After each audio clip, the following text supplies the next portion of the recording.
Raghurama Rao good morning. Good morning. 8:30 అయింది వర్జీనియాలో. అవునండి, exactly. నేను యూనివర్సల్ ప్రేయర్ స్టార్ట్ చేస్తానండి. చేయండి. Hidden life, vibrant in every atom. Oh, hidden light, shining in every creature. Oh, hidden love, embracing all in oneness. May each who feels himself as one with thee know he is also one with every other. Shanti, Shanti, Shanti. Raghurama Rao గారు introduce చేస్తారు కదా, అంటే చెయ్యాలి కనుక చేయమనండి. Okay, ఏం లేదు, మన weekly Telugu federation weekly online Zoom class meetings లో భాగంగా ఇవాళ బుధవారం నాడు సాయంత్రం 6 గంటలకు ఇండియన్ స్టాండర్డ్ టైం ప్రకారం మన తెలుగు ఫెడరేషన్ ప్రెసిడెంట్ మరియు తెలుగు ఫెడరేషన్ లెక్చరర్ అయిన రామచంద్రరావు గారు, శ్రీ కర్రి రామచంద్రరావు గారిని ఇవాళ ఆయన మాట్లాడడానికి టాపిక్ ఇచ్చారు, రైట్ లివింగ్ అని. సో ఆ టాపిక్ మీద మాట్లాడమని అందరి తరఫున కోరుతున్నా. ధన్యవాదములండి. ఓకే అండి, నా ఇంట్రడక్షన్ అయిపోయింది.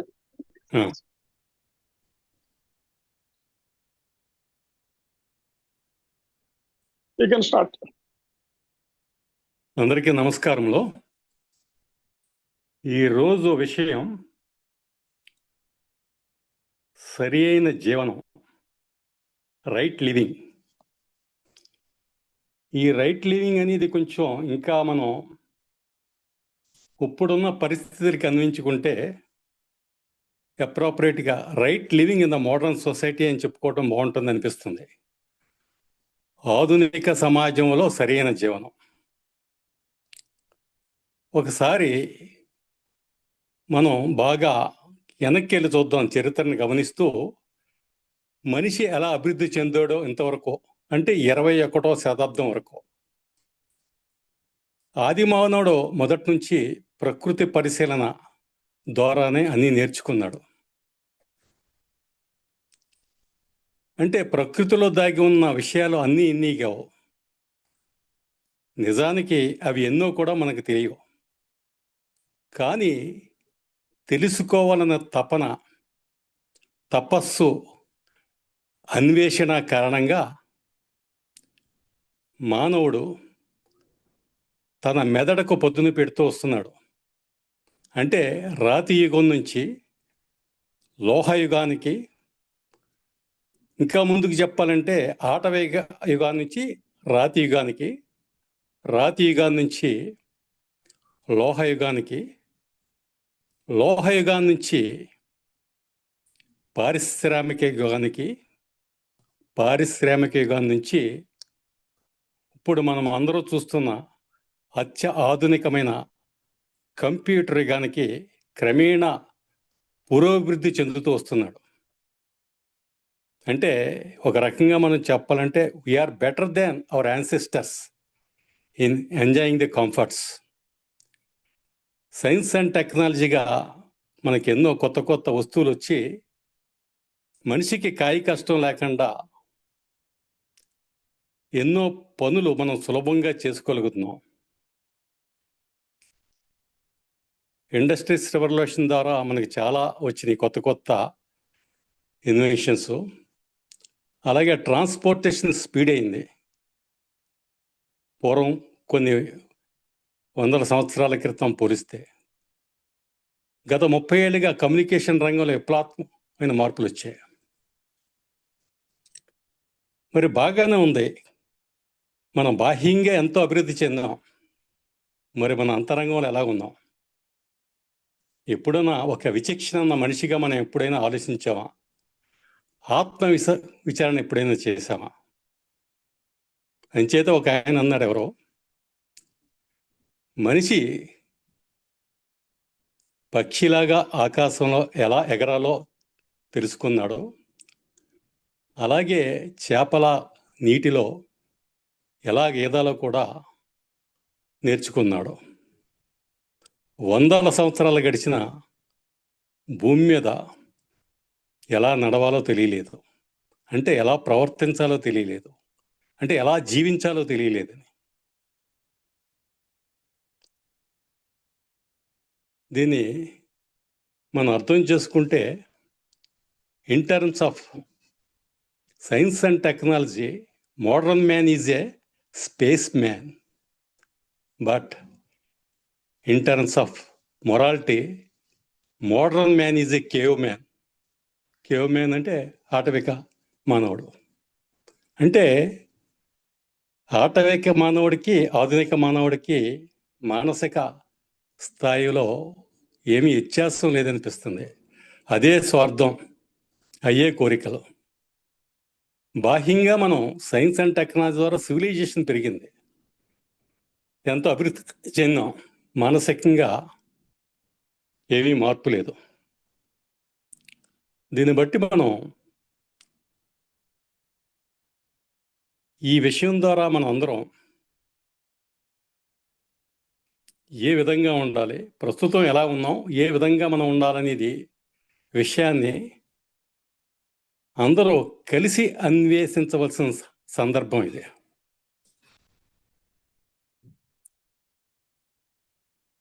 దీనికి మనం ఆలోచిస్తే మన జీవితం అంటే ఏంటి?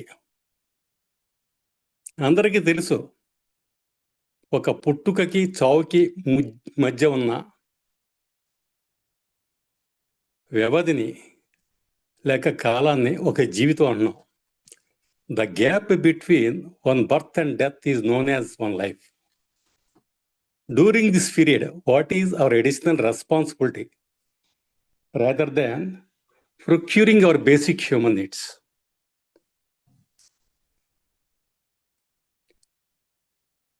అంటే అందరూ కోరుకునేది ఏదంటే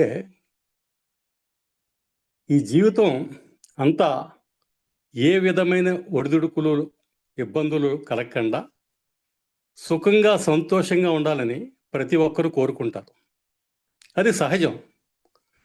అందరి విషయాల్లో అలా మనం అనుకున్నట్లుగా, ఊహించినట్లుగానే జీవితాలు ఉంటున్నాయా అనేది కూడా మనం ప్రశ్నించుకోవాల్సిన విషయం. కానీ మనం అనుకున్నట్లుగా అన్నీ జరగట్లేదు. అనుకోకుండానే కొన్ని జరుగుతున్నాయి. ఏది ఏమైనా జరిగేవన్నీ మంచికని అని అనుకోవటం అనే సానుకూల దృక్పథం, పాజిటివ్ థింకింగ్ మనకుందా? ఒక సినిమా కవి చెప్పినట్టు, అనుకున్నామని జరగవన్నీ, అనుకోలేదని ఆగవుకొని, జరిగేవన్నీ మంచికని అనుకోవడమే మనిషి పని అన్నాడు ఒక సినీ కవి.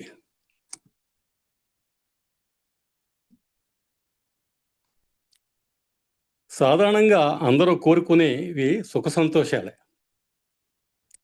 కష్టాలు, దుఃఖాలు ఎప్పుడు జీవితంలో ప్రవేశించకూడదని అనుకుంటారు.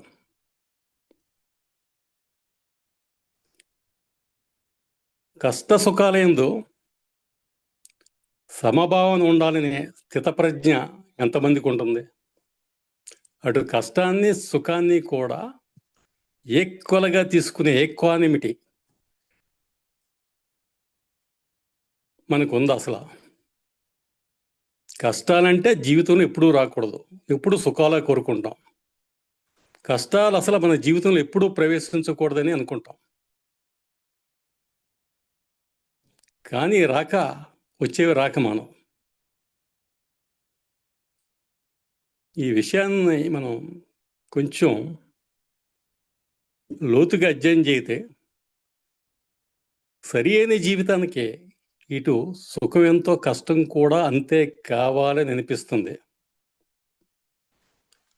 దీనికి ప్రకృతిలో మనం ఒక ఉదాహరణ కూడా చెప్పుకోవచ్చు. Both sun and rain are needed to make the rainbow. Both sun and rain are to make the rainbow. ఇంద్రధనుస్సు కావాలంటే ఎండావాన రెండు ఉన్నప్పుడు ఆకాశంలో అందమైన ఇంద్రధనుస్సు మనకు కనిపిస్తుంది. అలాగే both joy and sorrow are needed to make the life truly beautiful and colourful. Both joy and sorrow are needed to make the life truly beautiful and colourful. అంటే మనకి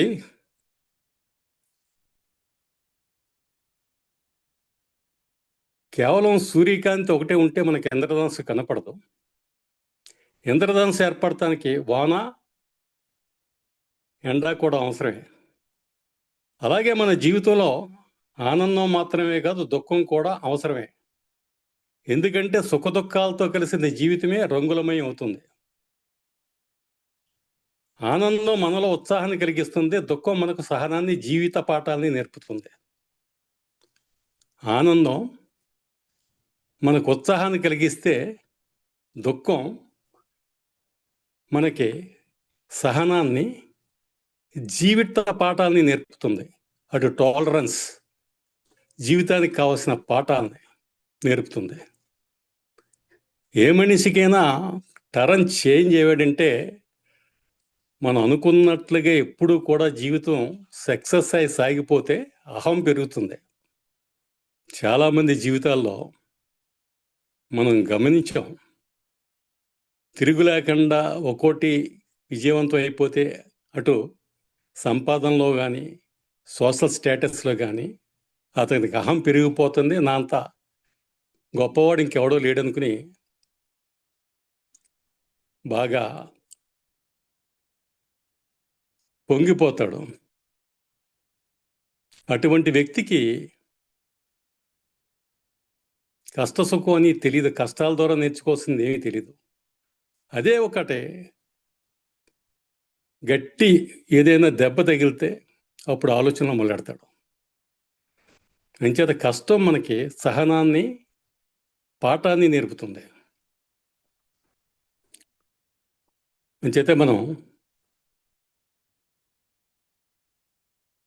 జీవితాన్ని ఒక ఇంద్రధనస్సుతో పోలిస్తే, ఇంద్రధనస్సులో ఆ మంచి ఆహ్లాదకరమైన దృశ్యం మనకి ఎందుకు కనపడుతుంది? రెండు ఉన్నప్పుడే. అలాగే మన జీవితానికి కూడా అన్వయించుకుంటే కష్టం సుఖం ఉన్నప్పుడే మనం ఆ జీవితాన్ని ఒక టోటల్ లైఫ్గా, సరైన జీవనంగా మనకు అనుకుంటాకి అది సరైన జీవనం అనుకోవాల్సి వస్తుంది అనిపిస్తుంది. అంచేతే భగవద్గీతలో కూడా స్థితప్రజ్ఞ అన్నాడు. రెండూ ఉంటాయి, కానీ మనం అటు రెండు ఈక్వల్గా తీసుకోవాలని. జీవితానికి రెండూ కావాలి. Each itself is insufficient and helpless. So both are required to lead a right life.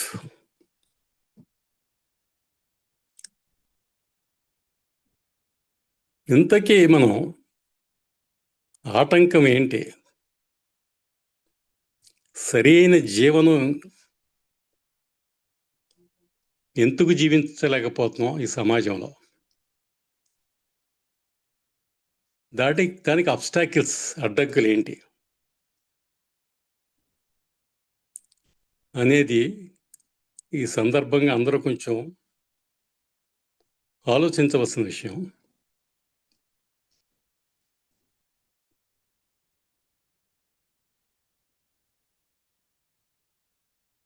మనిషికి ఒక మనసు ఉంది.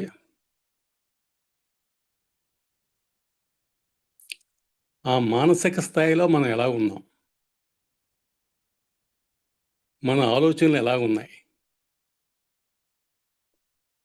అంటే ఇప్పుడు మన గురించే మనం ఆలోచిస్తున్నాం.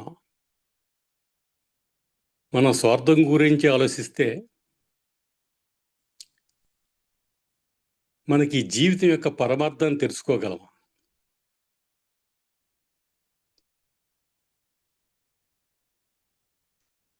మనసు ఎప్పుడు కూడా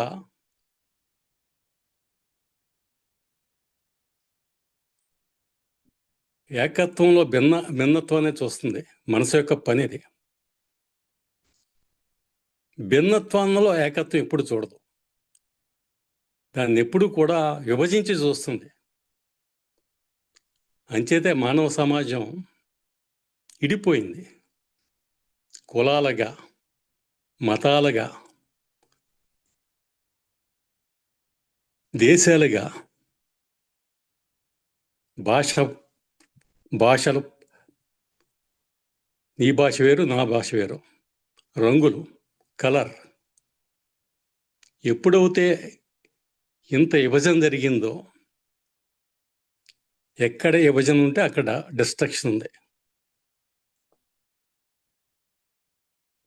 అంటే ఈ మనసుని దాటి మనం వెళ్ళగలం అసలు. Beyond the mind.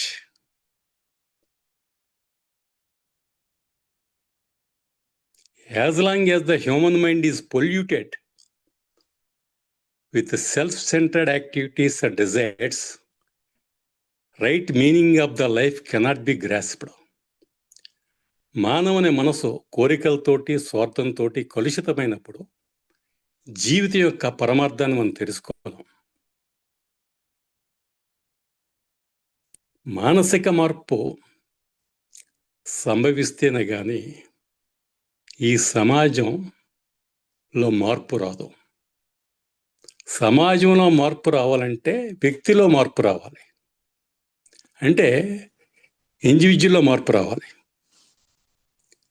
ఇండివిజువల్ మారితే దాని యొక్క ఇంపాక్ట్ సమాజంలో కనపడుతుంది. మరి ఈ మనసు మనిషికే ఉంది, మన లోయర్ బీయింగ్స్ లేదు. పరిణామ క్రమంలో మనం ఎంతో ముందుకొచ్చాం పరిణమిస్తూ. ఈ thinking faculty, decision making, memory అనేది మనిషికే ఉంది ప్రకృతిలో, మరే ఇతర జీవుడికి లేదు. ఈ ఫ్యాకల్టీని మనం ఏ విధంగా ఉపయోగించుకుంటున్నాం స్వార్థానికి. మరి ఒక పక్కన ప్రకృతిని గమనించండి. ప్రకృతిలో ఎక్కడ పోటీతత్వం లేదు, పోలిక లేదు. అది యొక్క క్రమంలో ఉంది, ఒక ఆర్డర్లో ఉంది. ఆర్డర్ ఎప్పుడు తప్పలేదు. ఉదాహరణకి చీకటి పడేటప్పటికీ పక్షులు గూళ్ళకి వెళ్తాయి. సన్ రైజ్ వచ్చి ముందు కిలకిలా గోల్ చేసుకుంటూ గూడు నుంచి బయటకు వస్తుంది. అలాగే అడవిలో ఎన్నో జంతువులు బతుకుతున్నాయి. అవి ఏట్ల నుంచి నేర్చుకుంటున్నాయి? వాటికి ఏమన్నా అనారోగ్యంగా ఉన్నప్పుడు ఏది తినవు. సహజంగానే అవి ఏవి తినకుండా ఉంటూ దాన్ని స్వస్థత కావాల్సింది అవే ప్రకృతి నుంచి నేర్చుకున్నాయి. అంటే నేచర్ ఎప్పుడు పర్ఫెక్ట్గా ఉంది మనకి. ఇంకా ఇప్పుడు ప్రస్తుతం ఈ ఆధునిక సమాజంలో నేచర్లో డిజార్డర్ ఏర్పడిందంటే కేవలం అది మనిషి వలన ఏర్పడింది, మనిషి చేసిన తప్పిదనాలకి. బై హుక్ ఆర్ కుక్ everything I want for my self అంటంతో మనం ఈ ప్రకృతిని దోసేసాం. భూమిలో ఉన్న ఖనిజాలని, సహజవాయుల్ని దోచుకుంటున్నాం. అలాగే జనాభా పెరిగిపోతుంది, అరణ్యాలని దురాక్రమణ చేస్తున్నాం. ఇక్కడ దురాక్రమణ అన్నదానికి కొంచెం మనకి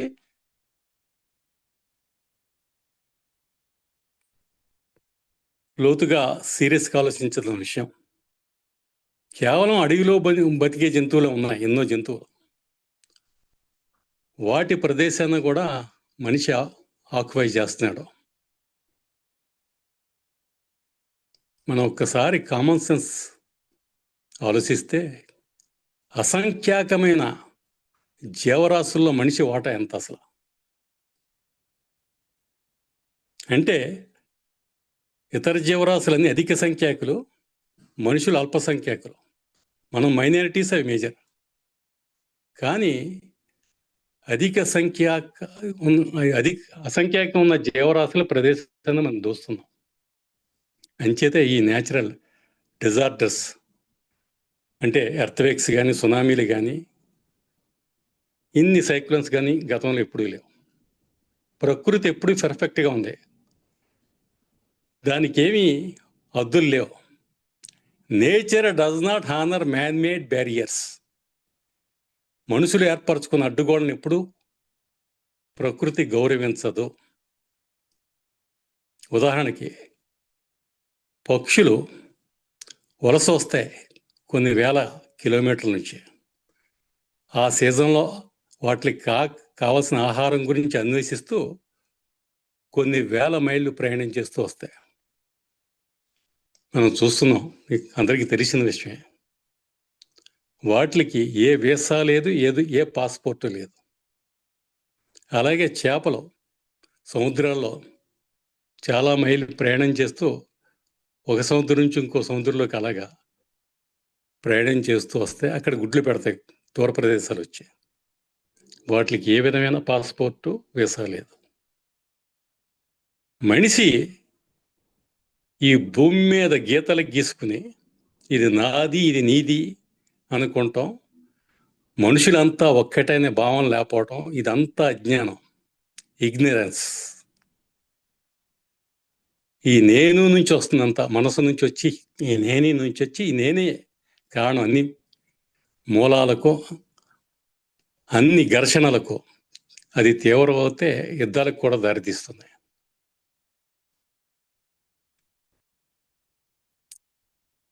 ఈ నేను చేసిన పని, ఈ నేను అన్న భావన ఈవేళ ప్రపంచంలో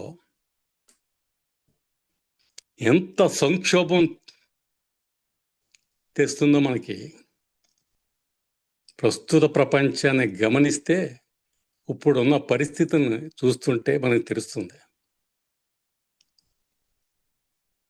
ఓ పక్క సైన్స్ గొప్పగా చెప్పుకుంటున్నాం, గ్లోబల్ విలేజ్ అయిపోయింది అంటున్నాం.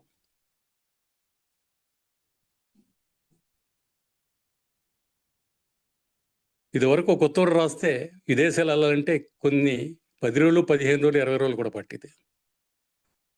ఈవేళ అదేమీ లేదు. తర్వాత ల్యాండ్ ఫోన్ వచ్చింది, మాట్లాడాం. ఇప్పుడు మొబైల్ ఫోన్. ఉన్న ప్రదేశం నుంచి ప్రదేశంలో ఉన్న ప్రదేశం, మనం ఉన్న చోట నుండే ప్రపంచంలో ఎక్కడికి ఏ మూలకైనా మాట్లాడుతున్నాం.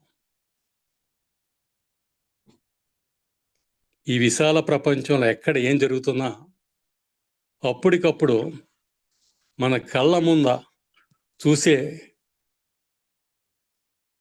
సాధనాలను మనం కనుగొన్నాం.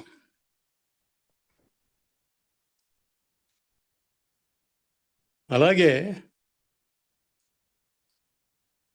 స్విచ్ నొక్కితే చేతిలో డబ్బు వస్తుంది.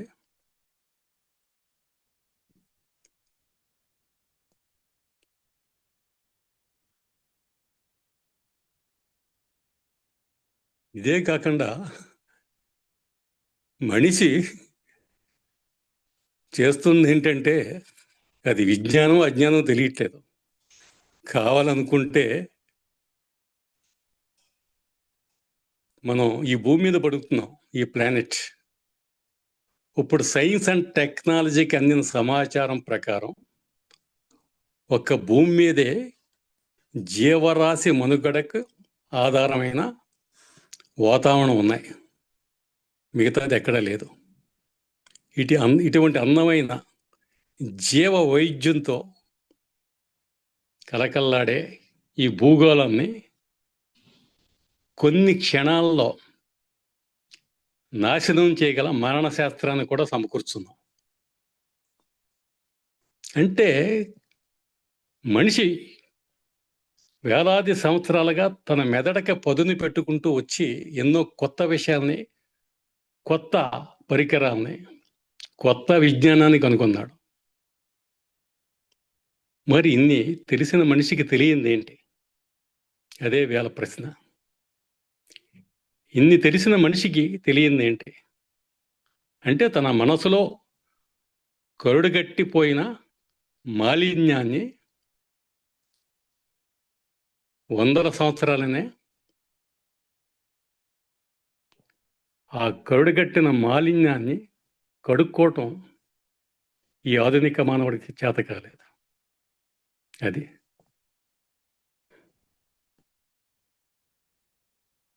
ఎప్పుడు కూడా మనం మన కుటుంబం వచ్చి కొలిది ఇంకా కావాలి, ఇంకా కావాలి. ఎన్ని పోజేసుకుంటున్న ఆస్తులు, బ్యాంక్ బ్యాలెన్స్లు, అవి కూడా మనకు కూడా రాదనేది ఆ వాస్తవం తెలిసినా ఆ ఉన్నదాన్ని సద్వినియోగం చేయటానికి మనిషికి ఒక బలాన్ని ఏర్పడదు. స్వార్థం స్వార్థం స్వార్థం.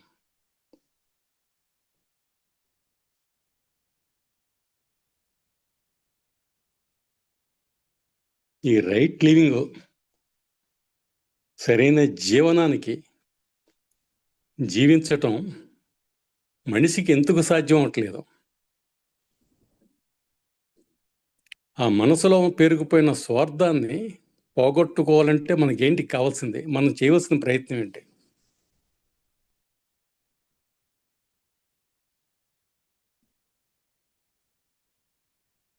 ఈవేళ ప్రతి మనిషి కూడా స్వతంత్రంగా ఆలోచించవలసిన విషయం. ఎందుకంటే మనకు స్వతంత్ర ఆలోచన లేదు. ఎప్పుడు అనుకరిస్తున్నాం? సమాజాన్ని అనుకరిస్తున్నాం. సమాజంలో ఎక్కువగా ఏది ఉంటే అదే నిజం అనుకుంటున్నాం. దానికి కారణం స్వతంత్ర ఆలోచన లేదు. సమాజంలో ఏముంది? ఎక్కువ చెడు ఉంది, లేకపోతే సంపాదన, లేకపోతే ప్రెస్టేజ్, పదవులు కావాలి. ఆ పదవులు ఉంటే నాకు సమాజంలో గౌరవం పెరుగుతుందని. ఆ పదవి ఎంతసేపు? ఆ పదవి పోయాక మళ్ళీ వాళ్ళకి ఏ గుర్తింపు ఉండదు, అది తాత్కాలికం. ఇవన్నీ తెలిసినా మనం ఎందుకు జారిపోతున్నాం? అవే పట్టుకుని ఎలాడుతున్నాం. ఒక్క విషయం ఈ సందర్భంగా మనం గుర్తుపెట్టుకోవాలి. ఆంగ్ల భాషలో ఒక మంచి కొటేషన్ ఉంది. It is better to fail in originality than to succeed in imitation. It is better to fail in originality than to succeed in imitation. స్వతంత్ర ఆలోచన ఎంత ముఖ్యం. అదే దివ్య జ్ఞాన సమాజ అంతర్జాతీయ అధ్యక్షురాలైన అనిబిసెంట్ చెప్పింది. విశ్వవిఖ్యాత తత్వవేత్త జిడ్డి కృష్ణమూర్తి గారు కూడా స్వతంత్రంగా ఆలోచించమన్నారు. ఆయన చెప్పింది ఏంటి? If you follow what the other person said you are a second hand human being అని చెప్పాడు. అందులో ఎంతో అర్థం ఉంది.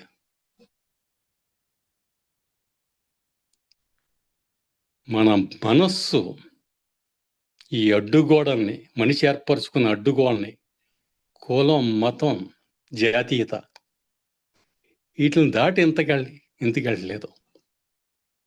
సైన్స్ పరంగా అన్నీ దాటేసాం. గ్లోబల్ విలేజ్ అయిపోయింది. ఎందుకంటే our business is global, our science is global, our communication is global, but our mind is not global.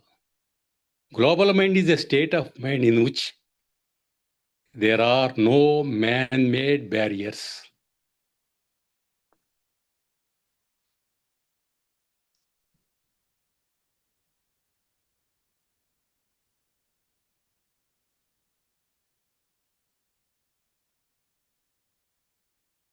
మనిషికి తృప్తి ఉండాలి. తృప్తి లేని జీవితం, ఉన్నదాంతో సంతృప్తి పడేది. సరైన జీవనానికి, సరైన రైట్ లివింగ్కి మనకు కావాల్సింది ఏంటంటే ఉన్నదాంతో తృప్తి పడతాం. లేని దాని గురించి ఆశించడం. కృషితోటి మనం కష్టపడి మనకు కావాల్సిన సమకూర్చుకోవడంలో తప్పులేదు. కానీ మనకి అనుకున్న దానికంటే అవసరం లేని దానికంటే ఎక్కువ, ఉన్నదానికంటే లేనిది ఎక్కువ కోరుకుంటున్నాం. మనిషికి తృప్తి అంతా ఉండలేదు. ఆ తృప్తే ఇవాళ అసంతృప్తే మనం ఈ మానసికంగా అశాంతి లేకుండా చేస్తుంది. ఎప్పుడో నేను హైదరాబాద్లో ఇంజనీరింగ్ చదువుతున్నప్పుడు ఒక పేపర్లో కవిత పడింది. ఒక్కసారి చదివిన మనసులో అది అంటుకుపోయింది. ఈ సందర్భంగా అది కూడా చెప్పుకోవటం అవసరం అనిపిస్తుంది. ఆ కవిత తృప్తి మీద. అందం ఇచ్చేవి కొందరికి, అంధత్వాన్ని ఇచ్చావు మరికొందరికి. అందం ఇచ్చావు కొందరికి, అంధత్వాన్ని ఇచ్చావు మరికొందరికి. కుబేరులను చేసావు కొందరిని, దరిద్రులను చేసావు మరికొందరిని. కుబేరులను చేసావు కొందరిని, దరిద్రులను చేసావు మరికొందరిని. కరుణాత్మలు చేసావు కొందరిని, కఠినాత్మలు చేసావు మరికొందరిని. కరుణాత్మలు చేసేవు కొందరిని, కఠినాత్మలు చేసావు మరికొందరిని. శక్తినిచ్చావు కొందరికి, యుక్తినిచ్చావు మరికొందరికి. శక్తినిచ్చావు కొందరికి, యుక్తినిచ్చావు మరికొందరికి. ముక్తినిచ్చావు ఎందరికో, తృప్తినివ్వలేదు ఎవరికి. నిత్యం మనం అసంతృప్తితో బతుకుతున్నాం. సరైన జీవనం అంటే ఏమీ తెలియకుండా అజ్ఞానంతో బతుకుతున్నాం.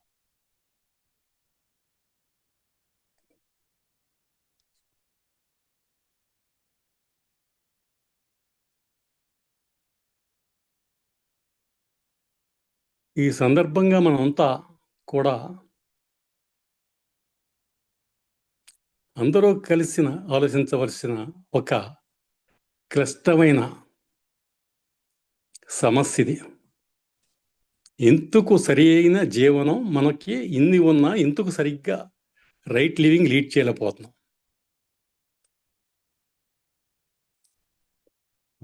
మనమంతా ద్వంద్వాల మధ్యన జీవిస్తున్నాం. ఇష్టం అయిష్టం, నచ్చినవి నచ్చనివి, కష్టం సుఖం.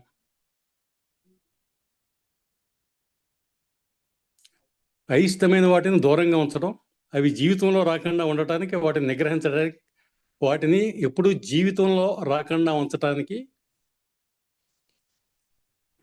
నిగ్రహించటానికి మనసు ఎంతో ప్రయత్నిస్తుంది.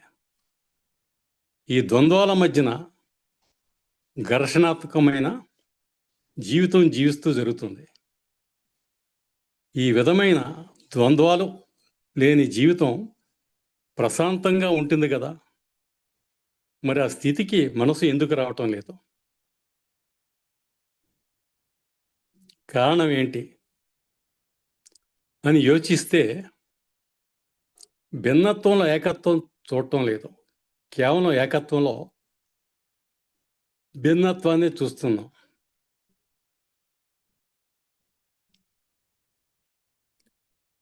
ఈ మానవ సమాజం కులం, మతం, జాతి, రంగు పేరిట విభజించబడింది. ఈ విభజన కారణం అజ్ఞానం. అజ్ఞానంతో కూడుకున్న మనసుకు సరైన జీవన విధానం అంటే ఏంటో తెలియదు.